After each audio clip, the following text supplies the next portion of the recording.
Hello, আমি সহেলি। দিনটা হচ্ছে আমার জন্মদিন। সকাল সকাল মা পায়েস করে দিয়েছিল আর লুচি লুচি দিয়ে তরকারি আমি খাইনি, আমি পায়েস দিয়েই লুচিটা খেয়েছিলাম। সকালবেলা চারজনে বসে বেশ গল্প করতে করতে আমরা জলখাবার খেয়েছিলাম।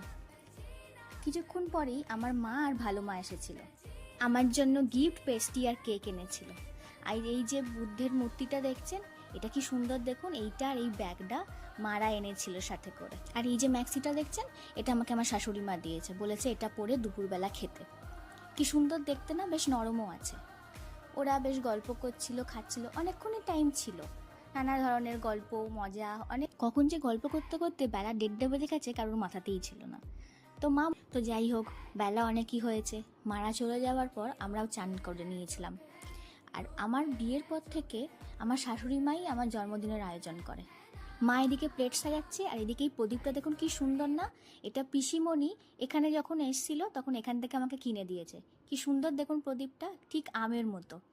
এই যে মা, বাবাই, এমনকি অভিও এবারে প্লেট সাজাতে হেল্প করেছিল। আজকে আয়োজন ছিল রাইস, 2 রকম ভাজা, ডাল, পটল আলুর তরকারি, পাবদা মাছ, খাসির মাংস, আমের চাটনি, পায়েস, মিষ্টি। চলুন এবার খেয়ে নিই, অনেক বেলা হয়েছে। জন্মদিনের বাকি অংশ নিয়ে আসছি পরের ভিডিওতে। আজ এই পর্যন্তই, টাটা।